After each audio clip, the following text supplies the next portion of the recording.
Okay, our next speaker, our next presenter is Dr. Te Kingi. We're very privileged to have him here with us, Director of Te Mata o Te Tau, the Academy for Māori Research and Scholarship. And same deal for our good doctor. We asked the same three questions. What is one word that would summarise the essence of you? And he said, quiet. And one thing you may not know is that he is an only child and was raised by his maternal grandparents in Poroporo near Whakatane. He attended St. Stephen's Māori Boys Boarding School in Bombay, St. Street, Auckland. And my mother is a principal at Māori Girls Boarding School in Hawke's Bay. So there you go. And did we get a line for you about flourishing? Looking towards the future with hope and enthusiasm. So on that note, please put your hands together for Dr. Te Kingi.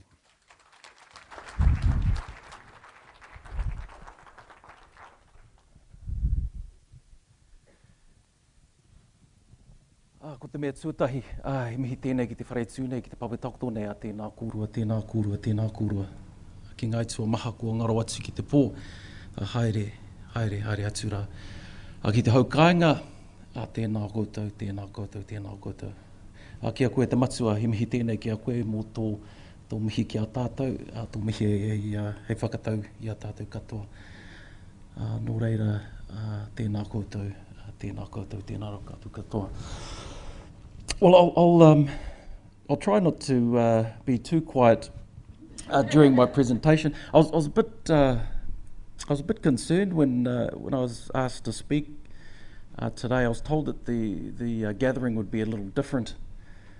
The last time I was told that we were going to do something different, I got shipped off to boarding school.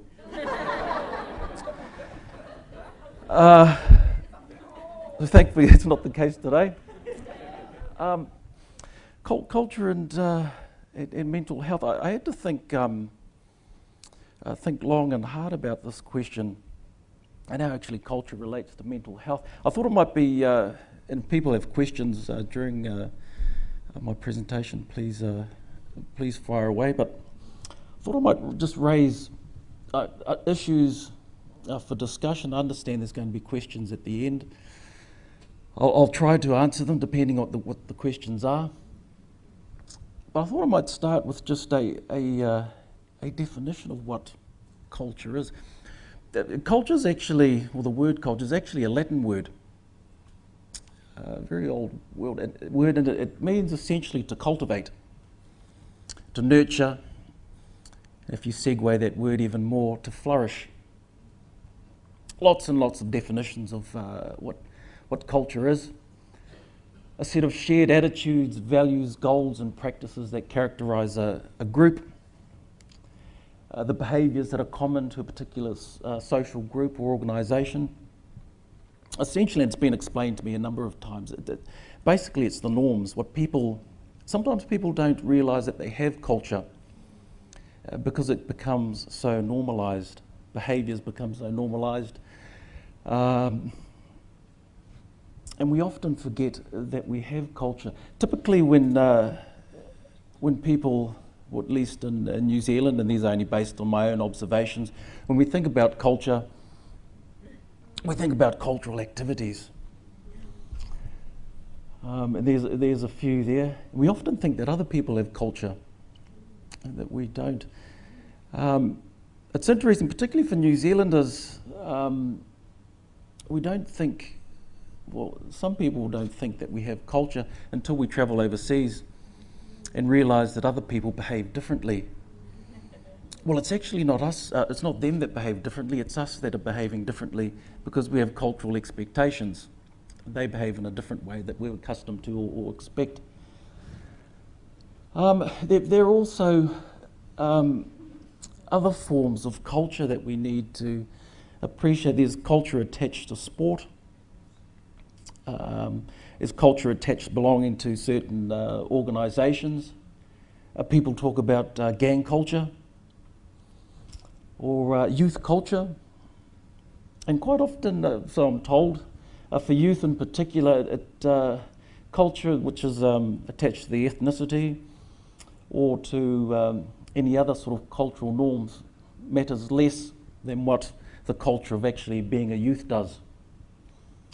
Drug culture there, some psychiatrists, and also the actually that's the first image that pops up when you Google drug culture.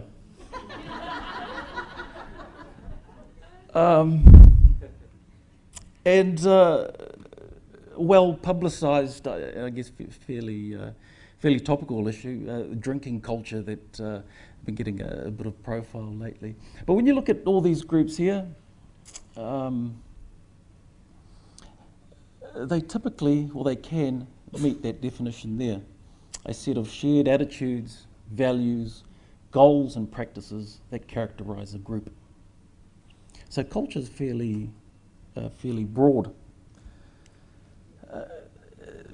Going broader still, culture also, I guess, can be applied at a national and international level. People who travelled overseas, internationally, or people from overseas. Who's from overseas? Just about everyone. Any examples from the audience about the New Zealand or Kiwi culture? Something different? We probably don't know. We don't do conflict and confrontation very well. Okay, you're accusing me of something.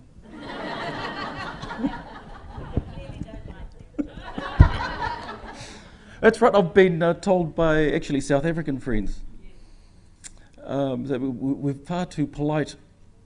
They said when they show up at people's houses in New Zealand and they don't want you to be there, they don't tell you to go, they invite you inside for a cup of tea and something to eat. She said in South Africa, if they're doing something and they're busy, they'll tell you to go away and come back. And she found that incredibly interesting. Anything else? Well, you mentioned a cup of tea. Yesterday I was at a gathering where they said, oh, the kitchen's there, go help yourself, which is, the New Zealand sort of thing. I'm aware, reflecting, that my English father-in-law always waits for me to bring him the cup of tea. He never goes and helps himself. Or, it's like very small, but it's a cultural clash. Yeah, I wish I was English. We have a couple more from the audience. Kiwis introduce first name only. Yes? Oh, very good. Matua? See, that's a culture straight away. Kia ora, tēnā koe. Yeah. And as I was growing up as a young fella, I used to hear kōrero about the culture in New Zealand. My culture, European culture, was rugby, racing, and beer. That's one of the cultures I grew up with. And of course, there was Oh, kia ora matua. Last one. Come back from England where I read people asking where I was from, like New Zealand, they said, oh, I'm from the nation. Oh, that's nice to hear.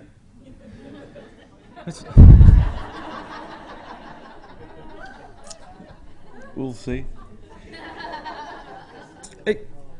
Actually, just picking up on that point too, and relating it to Māori culture and introductions. Someone mentioned introductions. I've noted, someone told me a long time ago that when you're introducing yourself to someone overseas or internationally, they typically say who they are and what they do. In New Zealand, it's typically who you are and where you're from, which tends to matter more than your occupation.